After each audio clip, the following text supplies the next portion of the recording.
to the romance track here at Continual. I'm your host, Gail Z Martin and Morgan Brice. And today we're going to talk about Valentine's. Be my Valentine. What's great about Valentine's Day? But before we launch into that, let's let our wonderful panelists introduce themselves, starting with Hank. Oh, thank you. I am Hank Edwards, and I write gay romance in a variety of subgenres. Paranormal, suspense, contemporary, rom-com. I just can't settle on anything. And I have all of my books, or I'm sorry, the majority of my books are in Kindle Unlimited. And I have a Valentine's specific book, which is over my shoulder there. It's weird doing this on video. The Cupid Crawl. So if you want to check it out, it's part of my Williamsville Inn series. All right, Gini. Hi, I'm Gini Koch. I write the Alien Catherine Kitty Cat series for Dog Books. I also write under a variety of different pen names in all lengths and all the genres, including those like romance and romantic suspense. And Valentine's Day is cool. So I'm glad we're talking about it. All right, Ari. I'm Ari McKay, and with my writing partner, Rachel Langella, we publish gay romance in a variety of genres, just like Hank. As Ari, we write contemporary and action adventure, and as Rachel, we publish paranormal and gothic romances. Very good. Nancy. I'm Nancy Northcott. I write the Light Mage Wars paranormal romances, which are contemporary with magic. They're male-female and about 50% action adventure. I also publish several other subgenres of romance, including novellas in some of the Canham Castle holiday-themed romances, which Gail is also part of, and which we have a new one out for Valentine's, but I didn't connect it in time to make the backdrop. So sorry. That's okay. Kay. I'm Kay Evan Coles. Hello. I write gay romance, and I also write in a variety of subgenres, a variety of genres, mostly contemporary, but also paranormal, because I just enjoy challenging myself, which is great. I do have one, it's sort of an anti-Valentine's Day book called Thief of Hearts. There it is. And the only reason it's an anti-Valentine's Day book is because the main character doesn't believe in romance or true love. And of course, he has to be persuaded that they exist. Very good. And I'm Gail Z Martin and Morgan Brice. As Gail, I write epic and urban fantasy. As Morgan, I write urban fantasy, male paranormal romance. So in between all the ghost busting and the monster hunting, there is still time for true love and some steamy seeds. So let's start with what do you as a person like most about Valentine's Day, or how do you like to celebrate Valentine's Day for real? Hank? You know, I really like Valentine's Day. I like the opportunity to celebrate it with a wide variety of people. Oh, that made me sound very different. So not that way. Good So for you, like praise, woohoo! Yes. For friendships, right? And those kinds of other relationships also in your life. So I appreciate that. I love finding those like funny cards that really match up with, you know, a friend, something that a friend is really, really going to appreciate. So I think that part of it is my favorite over the years. And then of course, you know, the candy. I love the candy. So yeah, I think that's my favorite part of it. Chocolate is never a wrong answer. Never a wrong answer. Jenny? I realized I said I love Valentine's Day, but we do almost nothing for it. Part of it is because we've been married over 35 years and we're just like, this is a day they're forcing me to do something. I actually kind of enjoy going to live sporting events on Valentine's Day. We were at a hockey match several years ago, and it was like, gentlemen, look at your ladies and thank them. You are at the hockey match instead of at some fancy dinner. My husband looked at me and goes, oh, you really are the perfect woman. Right? So I think it's fun. I feel for the people, I have a lot of friends who like it's Single Awareness Day. But I feel more like Hank with it, is that it's an opportunity to reach out to anybody and say, I love you. I always wish my fans a big happy Valentine's Day because I love them. And I think it's just an opportunity to say, hey, I love you. It's a little reason to reach out, and I'm going to be with everybody else on, a box of seized chocolates is never the wrong answer. So. This is true. Ari? Oh yeah, chocolate. I mean, that's the time that I feel like I can actually indulge and not feel too guilty about it. And like Jenny, I've also been married a very long time. We have our 40th anniversary this year. So yeah, it's like we don't do as much, and we've gotten to the point in our lives where it's more about experiences than gifts. So, it's like I like it as a kind of an early Valentine's gift. My husband took me to the Edgar Allan Poe birthday celebration in Baltimore.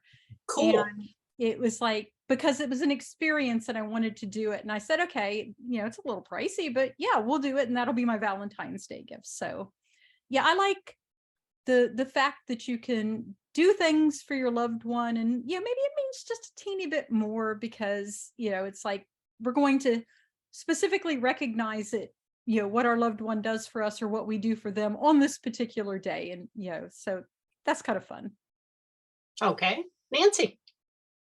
I like to receive flowers. And I especially like them to be arranged because I'm not good at flower arranging.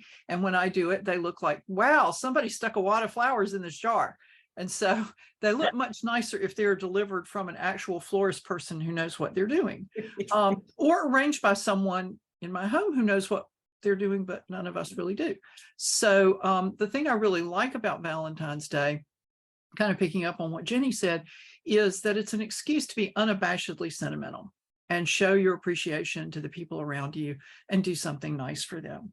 We quit celebrating on Valentine's Day itself when our son was small, because getting a sitter was freaking impossible.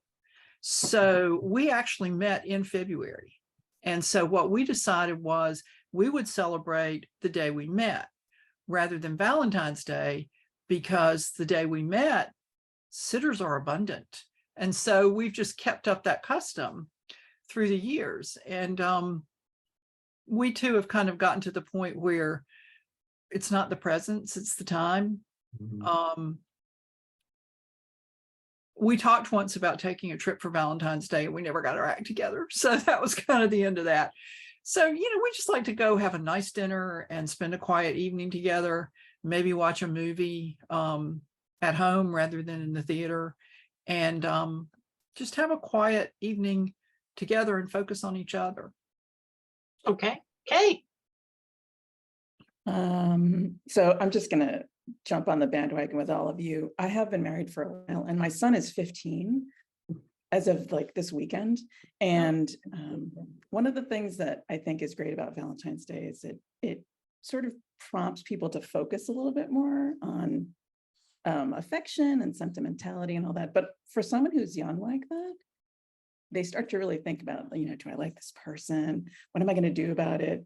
And watching that sort of awareness settle over a young person can be any person actually, but I mean, I'm just speaking specifically about him because he admires this girl and I can tell that he does, but he doesn't want to talk about it because he's too cool.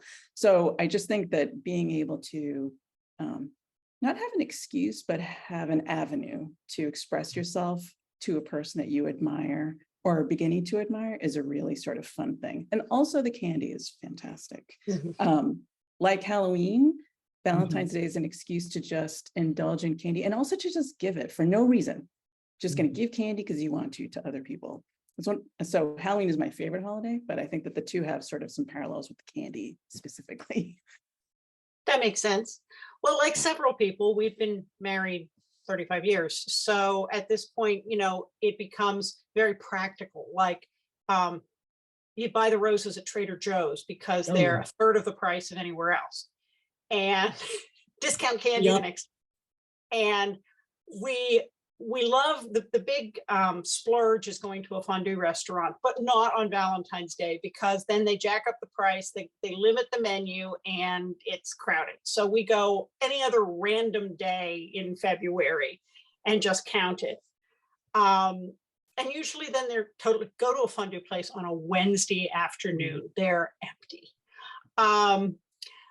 And then, you know, for presents, now it's less about having something on the day as, oh, we've got a vacation coming up. Let's go for an extra nice dinner we might not have otherwise splurged on. Or, oh, there's a shore excursion or something on the next vacation that we might not have splurged on. Let's do that and call it Valentine's Day. It doesn't have to happen in Valentine's Day. But and it's funny, you were talking about giving candy to people. Our children are all adults now, and they prefer getting cheese, which I totally understand, because cheese is actually more expensive than chocolate.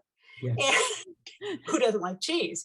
So I didn't say, and now that they're like grown-ups, they try to cut back on their sugar. So it's like, let's just send them cheese for Valentine's Day. And they were all very happy. So there you have it. Cheese versus chocolate. Maybe we should have a face-off on that one. Why not both? Why Yeah, not there's- both? There's no losing there. Yeah. There's no Right. lose. That's right. That I'm like, should be a cheese. restaurant. I love this Cheese idea. and chocolate. I'm It's all adding good. that on. Yes, and price per pound, you know, I think Yeah. cheese probably beats chocolate. So if this is a splurge to show someone you love them, show Well, they them both cheese. go with they both go with red wine. That's I right. hate to step on you, but they do. Well, and you know, going back to fondue, you can melt the cheese, you can melt the chocolate, you know, what's not to love? Well, you got it all right there. So what is do any of your characters do anything splashy, extravagant, or just sort of strange on Valentine's Day? What's up with your characters for Valentine's Day? Hank? In my Valentine story, it's called the Cupid Crawl, and Carter, who was introduced in my first Williamsville in book, Snowflakes and Song Lyrics, he's kind of like a hookup, like he hooks up a lot. He uses Grindr, and so he decides that he's gonna go on this bar crawl that's Valentine's Day themed, and so it's in Boston, and it goes through 6 different bars. And I got this idea from actually being in a town by us, Royal Oak, and they were doing a Santa crawl, like bar crawl, with all these people dressed in Santa like onesies and wandering around in the cold. And so I was like, wow, that'd be kind of fun to do for like a Valentine's theme book. So I did this. And so of course, you know, he runs into somebody that he doesn't like at first. And, you know, each bar, they kind of like run into each other and end up to get like, you know, having to spend time together. So yeah, so that was kind of fun to write. That was really fun to write. But then setting it all within that one day, you know, was a challenge, because you're like, okay, I've got like 6 to 8 hours like to make these guys, you know. So it was a fun little challenge. I had a good time with it. Yeah, when I went to Penn State, they had an annual bar crawl, and it did end up, the crawling part was literal. Yeah. Oh yeah, we saw some of the Santa guys a little later. They were just like, oh, that's gonna hurt later. Yeah. Ginny. Well, I was trying to rack in my brain. I think I only have actually one Valentine themed story. It's a short story about Cupid, who has to make X number of pairings a day and ends up he gets a love connection too, because he makes it work. But most of my male leads are far more romantic than my female leads. And I'm not going to say that mirrors me and my husband, but it does. He's way more romantic than I am. And so they're always doing the little or the grand or the, you know, the subtle gestures. And my heroines, Kitty in particular from the Alien series, are just sort of like, huh?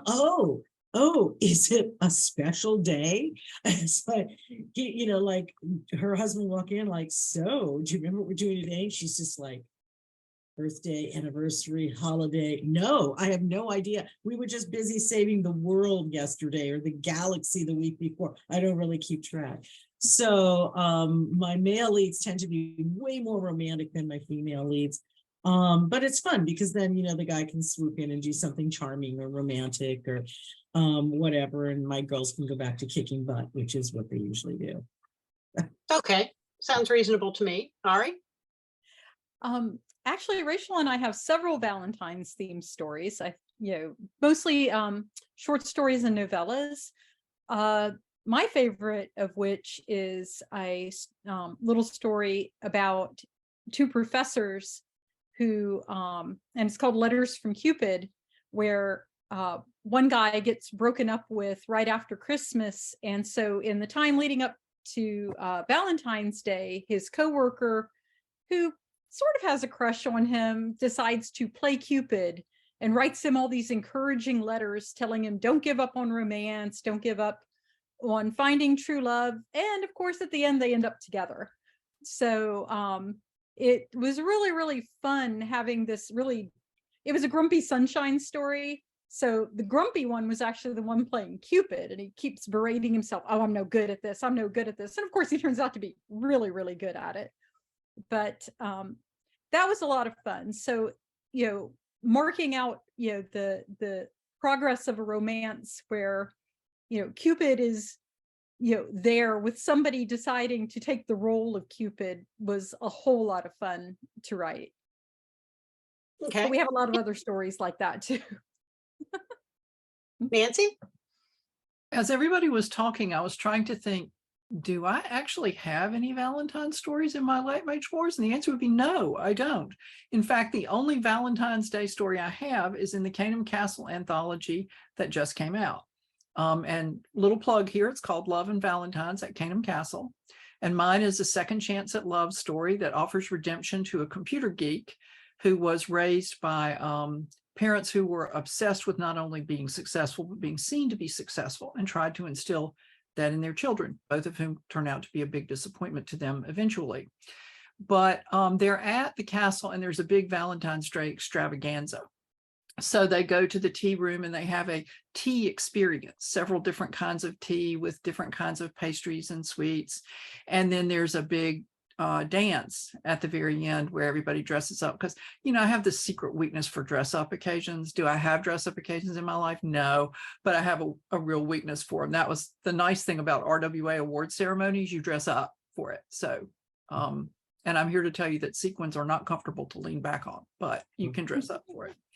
So that's really about it. But the weird thing about it that struck me naturally after we had released it is the title of my story is The One Who Got Away. And that really sounds like a serial killer story.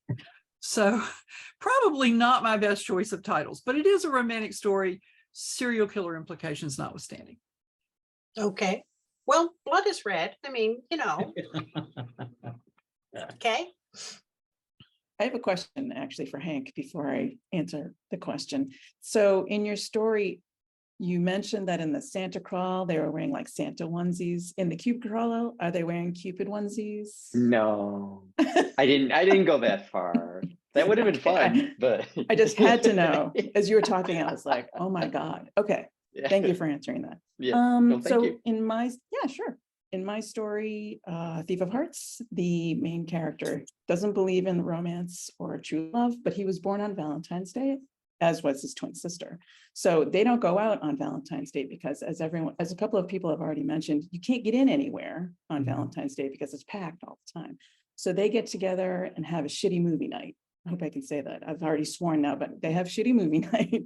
They make dinner and they watch terrible movies that are good. And in one that I can remember specifically that they loved was I Love You to Death, which is a terrible movie with Tracy Ullman and Kevin Kline and a whole bunch of very famous people. And it is awful and great at the same time. So that's what they do on Valentine's Day, because there's no point in going out, A, if you don't believe in romance, and B, if you can't sit anywhere and just want to have dinner with your twin sister for your birthday. And then they have a bunch of candy. Of course. That works. I've actually written a couple that are set around Valentine's Day. One, of course, is in the Love and Valentines at Caneham Castle. Shared world, same English castle, same day and event, but 5 different authors.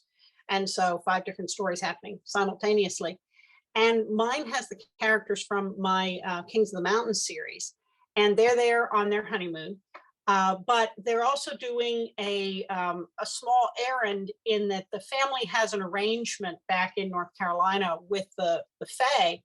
And so since they're on the Welsh border and the family's from Wales, they need to go and make an offering to the Welsh Fae to kind of keep up their end of the agreement. If you know anything about fairies, they're very legalistic, almost like demons, you know. And except things go wrong and then they get stuck in the fairy realm and they aren't sure if they're going to make it back. And and they've got reservations for the Valentine's dinner. So, so it gets a little hairy there. I've got a short story that's free on Prolific Works that's in my Badlands series called Cover Me. And that is about a love affair that my psychic medium finds out about between a World War II Air Force pilot and the guy he left behind, and their love affair that had to be secret at the time. And so he kind of brokers them getting back together again after all this time. And they're both dead, but he's a medium, so that can happen. So those are my two Valentine stories, but it was fun playing with Valentine's Day. I have to give a shout out. I'm a huge Supernatural fan, and of course, Dean Winchester, the guy who can walk into any bar and pick up pretty much anybody, refers to it as unattached drifter Christmas, because all those people who don't have a date, and then he walks in with those looks and that jacket, and poof, he's got a date. So yes, shout out for unattached drifter Christmas. So what would either you or your characters think would be just the most over the top blowout? Wouldn't it be fantastic? Once in a lifetime Valentine's experience, either on the day or postponed. Hank? You're muted. Oh, I know, I got it. It's like, dang it, I'm gonna go first. I know it. Over the top, you know, Valentine's themed cruise would be crazy over the top, because it would just be, I have never been on a cruise. I have heard a lot about cruises, and like chocolate fountains. It would be roses in the stateroom. You know, it would be, you know, like a at least one fancy ball, dinner, dance kind of thing, and a tidal wave at midnight to make it all, you know, come together, so everyone, you know, kind of bonds. But but I think something like that would be kind of like the ultimate, like just a getaway, you know, with you and your special person, and have that time together, and that kind of like on a cruise, you're paying for the service, so, you know, people waiting on you and having all those awesome attraction or awesome events going on. I was cruise, not on Valentine's Day, but I was reading one of those multi-author Everybody's on a Cruise series. Oh, yeah. One of them, there was a love affair between the captain and the events director. And so every time the real captain and the real events director, you know, were on the overhead announcing things, I'm snickering, because it's like, you know, too. I'm sure they weren't having nearly as much fun. Jenny? My characters can do anything they want because I can come up with it. So I can come up with some elaborate stuff. I mean, it's not hard, honestly. And I'm thinking while Hank's describing it, I'm like, yeah, that sounds fun for someone else. I just realized that it's like all of this stuff sounds great. And when you're writing it, you can make it utterly perfect. It is exactly how you want it. It's either absolutely wonderful or stuff goes wrong in a hilarious way. Stuff goes wrong so that you move your plot along, right? But in real life, your results are very different. Because my first reaction was, I want to go to Paris, right? How about New York? I'll take Vegas, right? And I'm thinking, and then I gotta pack, and I've got to make all the arrangements. And this just stopped being fun. This just turned into work. And it's fine if you're going on a vacation, but you know, the impromptu, what's the greatest thing? It's like, I already, you know, I'm just like, wow, my husband gets off fairly easy on this holiday, because I'm just like, it's all so much work. And like everybody else, going out to eat on Valentine's Day, sometimes we do it if we're feeling particularly daring, but it's hard to get a reservation. I always feel terrible for the wait staff because they're so, they're overrun. And then if it isn't perfect, your night is ruined. And I don't like the pressure of that. So my perfect Valentine would be somebody else coming in, cleaning my house and putting everything exactly where I want it without me having to tell them. So I would like to very much believe in fairies, and I will leave them milk and coins in the shoes. But that's the only way I'm getting something that that would be awesome. That would be the best. But my husband is not capable of doing that. Neither is any random maid service. So I'm back to, I can do anything you want for the characters, but for me, we'll just watch a movie. Ari? I agree with Jenny in some respects, because if I have to plan it out, that's not as much fun for me. But honestly, if I was going to do something over the top in a book or something, it would be, and I don't know if it actually even really exists. It's one of those urban legend kind of things that you can, that there's a private suite in Cinderella's castle in Disney World. It's real. Oh, it is real? Okay. I know I grew up with that as an urban legend, right? As a child, that they told us that, oh yeah, there's this, whole private suite. And I always thought that would be like the absolute ultimate, is to have that suite in Cinderella's castle and just be, a total princess for a day, or a prince for a day in the case of my books. So that would be, I think, a kind of dream thing to have, and maybe I'll write that into a book. I mean, that would be a lot of fun. Now I know that it actually exists. That would be even cooler. Okay. Nancy?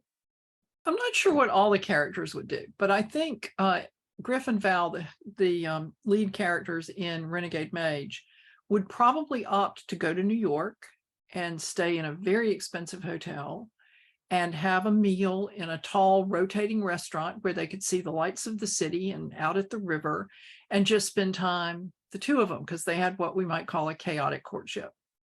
And then the lead couple in Embattled Mage, Stefan and Mel, went through a rough patch, and this is what they fantasized about. So I think they would do this for Valentine's Day.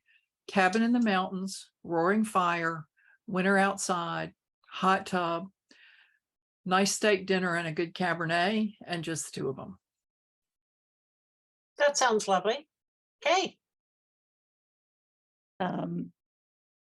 Most of my books are set in the city because I'm a city person, and that's just sort of where I dwell, obviously, like literally. So I was thinking that exotic location like Tahiti, where there's nothing. And so have you ever seen those things where your hotel room is like over water? So I was thinking I would send any of my characters there, but then I would also send myself there if I had like a transporter and I didn't actually have to travel. So that would be my way of treating myself so I could get to a fabulous location without actually having to suffer through 24 hours of flying. No, thank you. I mean, I'll do it, but I'd much rather have a transporter in life all the time. This is true. I think that going someplace like New York or London, big city, for a long weekend, going to a couple of nice dinners, but then museum crawl, a bunch of museums. That would be fantastic. And if you would put up with me in a museum, you'd have to really love me, because I am the person who will read all the plaques. Oh my God, we'll go. Okay, so we'll double day. I will go with Larry while we speed through this, and you and Steve can sit there reading each thing. Our daughter and I can go through the museum, any museum, 3 times before he's out of like 1 or 2 rooms. We're like, ah. So yes, so now we found the match. Okay. Yeah, I think I'll go with that, big city, lots of lights, couple of nice dinners, and museum crawl. That would be a lot of fun. So how do you create everyday romance for your characters in your books? It's only Valentine's Day once a year. And as we mentioned, there are a lot of reasons to ignore that. So how do your characters, with all that's going on in their lives, create romance? Hank? It's the little things. It's the quiet moments together. It's the teasing. It's, having that history. And I'm thinking right now of, because the Cupid Crawl is kind of a standalone, but I have a long running series called Critter Catchers, where the two main characters, Cody and Demetrius, have been best friends since they were in kindergarten. So they know each other. They've got that big history. And so a lot of teasing back and forth about those things, like, pushing those little buttons that, is going to get a little result, just so, but then just sharing quiet times together, and having those moments where they like look at each other and just really see each other. So, in between the monster hunting and, all of that. As one does. Yeah. So hard to make those dinner reservations when there's a winged ego to be put down. It really is. This is everything. Gini? Similar to Hank. I mean, my characters, I have romance in almost everything I write, in some way, shape, or form. It's usually a subplot, but it's always there. But particularly in the Alien series, I mean, Jeff and Kitty are very romantic with each other, and they tell each. I think it's something that's important. They tell each other they love each other frequently. One of the things I really resented was when I started writing that series was that people act that whole moonlighting curse thing, like, oh, someone gets married and now they're not fun anymore. Thinking, how do you think they came up with kids? Right? They're still fun. Right. So it's always been something that I'm very, very aware of, that these two are still sexy and in love and doing the thing. And it's a first person series. So you're in Kitty's POV, and therefore, how frequently she'd like to jump her husband's bones. And you know what? I mean, I think that alone, that that she is still, they've been married this amount of time, they have this many children, she is still lusting after him, and he is still clearly lusting after her. And they love and respect each other. So much of it is, though, it's like Hank was saying, you have to do it in dialogue. You have to do something in a narrative. You can't just, they can't ponderously walk out there and go, I love my wife, right? Or I love my mate, because that's just like, ugh. So it's got to be done in sort of a natural way. But yeah, no, mine. I basically my couples make a decision and they stick with it. So they do everything they need to continue making sticking with it fun. Okay, Ari. Well, my love language is acts of service. So I think that is something that really, really comes across in, we've had, billionaire romances. We've had, romances for people from, the absolute back of beyond sticks with no money at all. And that's something that I really love about acts of service is it doesn't matter how much money you have. Mm-hmm. You can always, always do something for someone, make them something, rub their feet, make them dinner, take up their chores for them. And so I think that's something that, since, every single thing we write is primarily a romance, that I think that probably it might get a little redundant sometimes, but the characters that I write in particular, since Rachel and I take one character each, it is, my characters are always looking for a way to do something for the person that they love. So, and that's something I really, really like. Like I said, it doesn't matter about the money. It doesn't matter, about anything. You can always do something for the person you love. Okay, Nancy. I think add me to the list of people who say the little things. It's the person goes by and you pat them on the arm, just a little pat that says, I see you and I'm glad you're here with me. Or you surprise them with something that you run an errand that they've been trying to run and they don't have time to run, and you go and you do it for them, like acts of service, like Ari was saying, or you fix their favorite food, or and surprise them with it. I read this really sweet scene in a book. It's Rock Chick by Kristen Ashley. And the hero and the heroine have known each other all their lives, and they've sort of taken another step in their relationship, and she makes his favorite birthday dinner. And then he's a private investigator and he's so late getting home. And she doesn't fuss at him. She just hands him the chocolate pie and lets him eat it out of the pan and doesn't say anything. And so I think it's also giving the other person a break when they've screwed up. His schedule screwed up her romantic gesture, but she didn't give him stick about it. She just said, everything will warm, and by the way, there's pie. So, that kind of thing I think is affectionate and romantic. Mm-hmm. Okay. I was just thinking as you all were talking. So to me, there's always sort of two parts.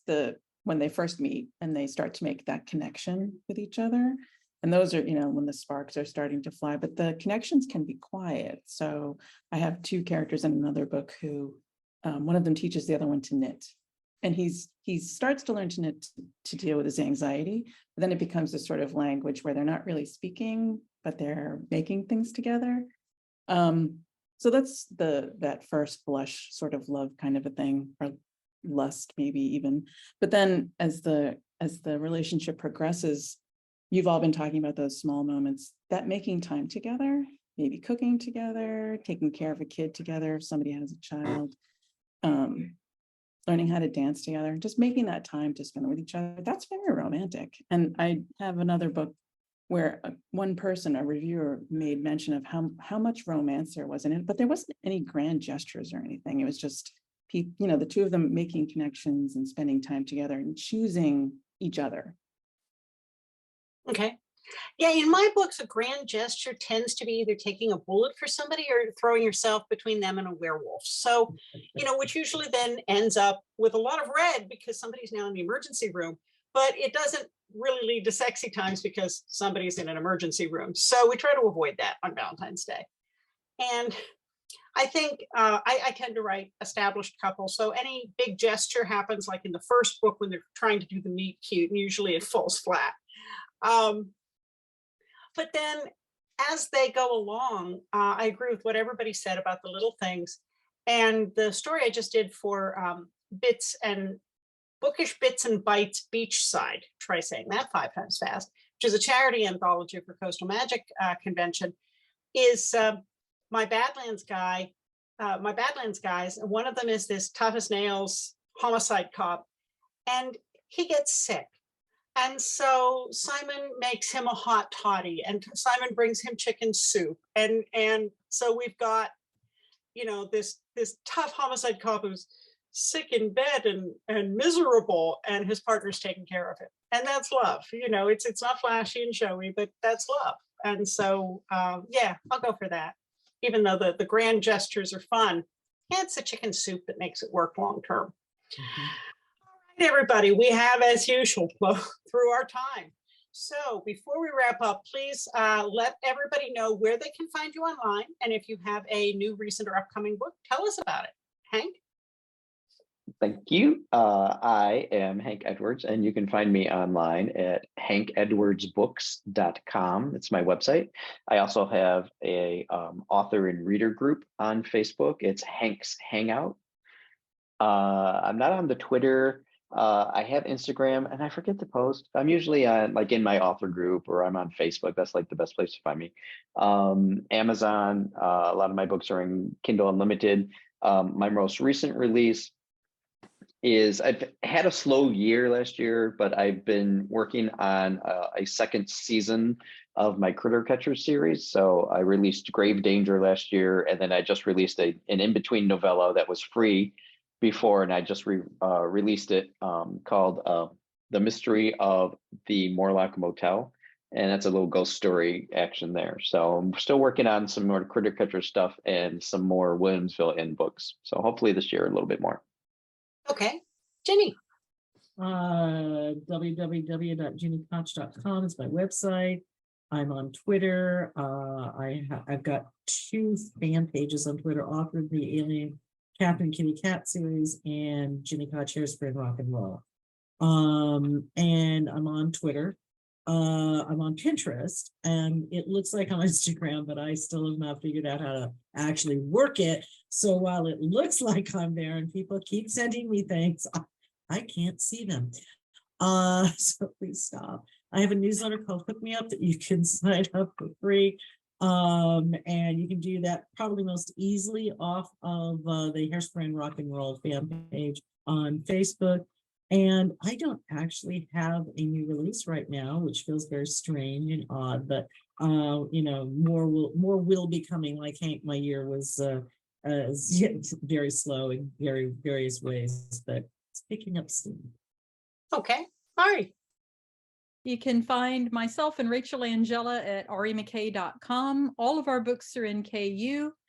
And last year, we only had 1 release last year. Like a lot of people, it was a very slow year. But that was A Prince Among Men, which was an action-adventure series set in the Middle East.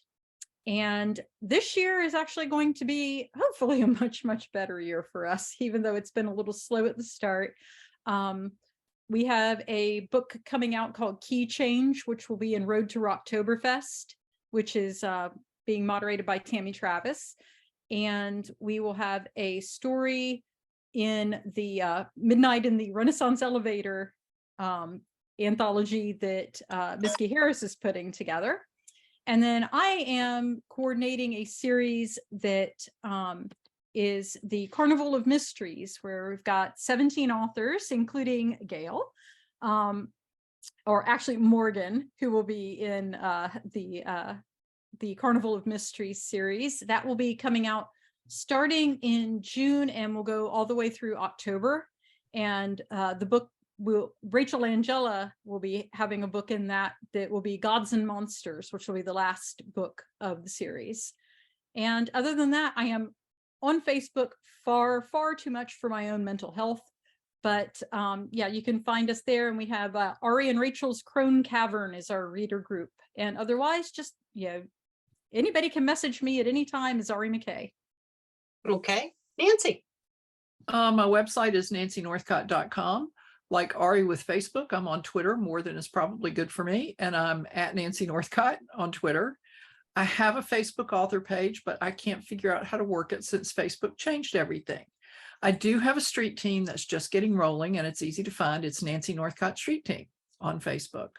My newest release is Love and Valentines at Canham Castle with the story, The One Who Got Away.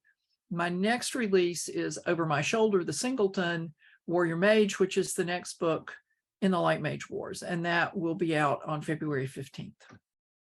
Very nice. Okay. I am at kevancoles.com. That's my website. And all of my socials are there. I'm on all of them. I'm just not super active. I do like Instagram a lot, actually. I'm trying to use Hive more, but I forget how to do it. I have a day job, so I don't spend a lot of time online. And also I don't love to be online. It's not my thing, but I love Instagram. So you can chat me up there. My last release was Hopeful Hearts, which is part of the Stealing Hearts series. And I have another book coming out this spring, I think, called Color You In, which is part of a new series. I like to write about first responders. I'm not sure how this happened, but I'm super into uniforms. It's weird. So I'm writing about paramedics because heck yeah.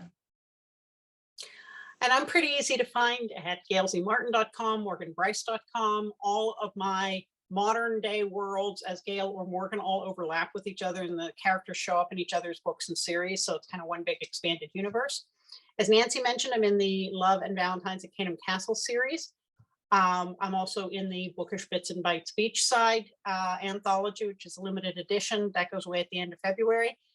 And Light My Way Home is the brand new novella that's in the Treasure Trail series. And I'm hoping to have Peacemaker, the first book in a brand new series, Sharps in Springfield, out by the end of February. I'm on all the social media. You can find me, if you spell my name right, you'll find me on those. But mostly I'm here at Continual. So thank you all so much for being here. And thanks to all of you for watching and listening. There will be more romance coming up on Continual. So we'll see you online.